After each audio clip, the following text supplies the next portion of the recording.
Hey guys, welcome to episode number 271. Today is Monday, so it's Update Monday, and we've got a lot to cover, so I'm going to try to go fairly quickly here, but a lot of exciting stuff has happened here in the fish room over the holiday break. The first of which is these mangroves. They've been floating in this tank for quite a while, and I do have quite a few of them, and I finally decided to get them situated the way that they should have been all along. So what I did was I went to my local hydroponics store. I bought 3 of these 10-inch media baskets, and if you can see on the side, they've got a bunch of holes in the side of those, allowing a lot of flow in and out of those baskets. Eventually I'm going to put an air stone right underneath to allow airflow and more water flow to kind of get through to those roots. But inside we've got a Hydroton expanded clay media, which is very light. It actually floats, which is kind of interesting. And so I've loaded up those baskets with the Hydroton media, and then I basically took these mangroves and I stuck them in so the root side is in the water and the tip side is pointing towards my T5 high output lights. So hopefully within the next few months we'll get some leaves, get some roots, and we'll get some healthy mangrove plants. Now eventually I'll have to separate these. They're really tightly packed together, but for right now that's what we've got going on, and hopefully they grow. This is basically an ideal setup for them. The only thing that I would change is separating them a little bit better to give them some more space, but that won't really matter until they start growing leaves. So for right now, that's what we've got going. Everyone seems to be enjoying it. It's actually attached to a milk crate, which is tipped on its side, and that's allowed a little bit of a habitat for my common pleco to hide out. Some of the diamondback terrapins hide out in there and take a nap as well, which is kind of fun to see. And it makes kind of a barrier here in the tank, which is actually a good thing. It allows them to kind of break their line of sight from one another, allows them to kind of get away from one another if they need to. And previously this was the only line of sight break, and I would see some of them sleeping underneath there, so it's nice to see that they have a new sleeping spot, which is pretty cool. And I think the antlers actually like it quite a bit too, because it gives them a sheltered space underneath there to hide out as well when they're feeling threatened. But that's the bag of the Hydroton. I actually used 1.5 bags, so I've got half a bag left. I might use the other half of the bag for other projects in the future. But that's what's going on in the stock tank. With the air system, we do have our linear piston air pump installed. It's not on currently, but we do have all of the tubing installed. So we come out of the linear piston air pump, we come up through a nylon elbow into 3/4 inch PVC, and that then comes along here, and it goes in 2 directions. One direction goes that way, all the way over, all the way back over here, all the way back over here, and then we'll follow it over there, and the other direction just shoots over in that direction as well. And essentially what this is doing is creating one giant loop, one giant uninterrupted loop of PVC, which is going to be pressurized by the linear piston pump. And I'm going to tap a bunch of holes, threaded holes, into this PVC pipe, allowing me to install as many air lines as I need. So you see this just kind of goes over here, it loops back up around, and then travels back over there to where it started. So a little bit of an odd shape here. It's kind of a square, and then we do have one little loop that comes over here, and the reason being is because actually a lot of that air needs to actually be in this barrel.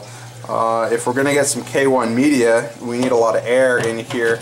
So what I did get is a 1/4-inch ID tubing, 20 feet of it, and I did get a large ceramic air diffuser, and that will basically be placed on the bottom of this barrel, and then I'll throw all the K1 in there, and that will keep it all in suspension.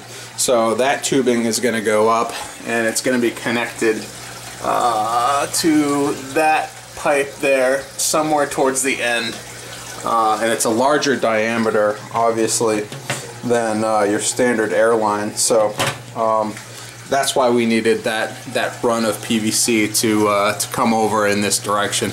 Otherwise, most of the taps will actually be along this piece of pipe right here, and I'm planning to tap at least 2, probably starting with 2 airlines for each aquarium, and so we've got the 4 down here. I'm going to tap for the other 4 up here, even though they're not here yet. So all of those pieces of airline will be hanging down from here, and I'll be able to turn those on and off whenever I want. We do have the tap right here. It's a 1/8 inch NPT tap, and then we do have a bunch, actually I think we have about 2 dozen of these airline valves from Gemco in stock, ready to go, ready to drill and tap into that airline. So pretty excited about that. I'm planning on doing that here within the next few days, so I'll definitely show you the process of that, and I'll show you the result of that as well.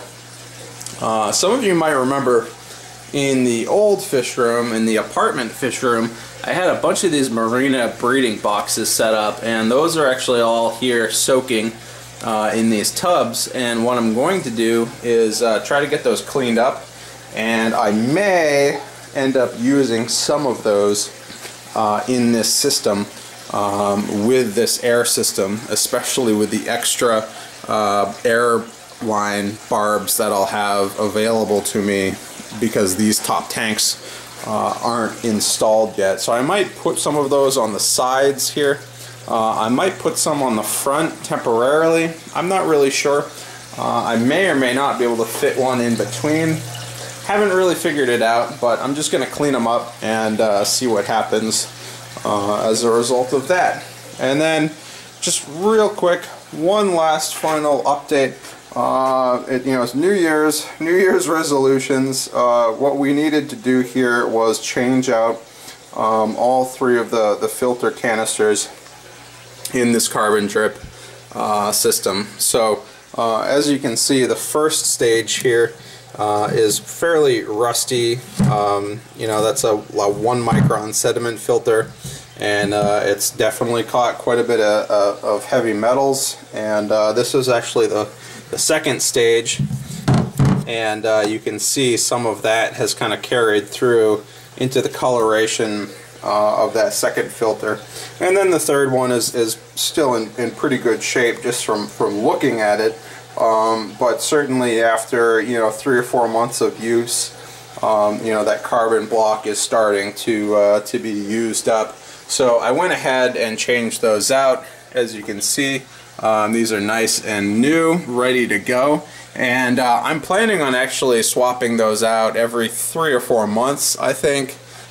Some people say you can get away with every 6 months, or maybe even up to a year, depending on how much water you're using. But because I am dripping 40 gallons per day, that's quite a bit of water. It's a slow drip rate, but it's quite a bit of water that's passing through these cartridges, so I just want to make sure that I'm always staying on top of this, because if this fails, if these cartridges are depleted for whatever reason, these fish are going to be in serious trouble pretty quick, because the chloramine in the water is going to get through, and that's bad news for fish. But as you can see, they're doing pretty good right now, fairly happy.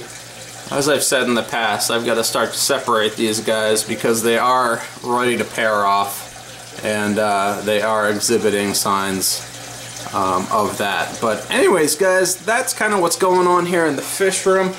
I'm really excited about getting the air system installed, and I'm really close to doing that. One quick modification that I made to the mechanical filtration here was just to take some of this filter floss and build some little mountains, just to kind of divert the flow of that water and make it a little bit more difficult for those solids to work their way all the way to the bottom of this barrel. So essentially most of that solid stuff is just going to hit this wall and fall out, or get trapped along all of these walls before it actually gets to the far end of this filtered barrel. So anyways, guys, that's what's going on. Pretty excited, fun stuff. You know, really happy to finally, you know, get all of these pieces together. It's been about a year actually to the day of getting this fish room started. So this is basically the progress 1 year later. It's been slow and steady, but I hope you can agree that I'm getting there, and that I'm doing everything right along the way. Anyways, if you have any ideas, let me know. Otherwise, I'll see you guys later.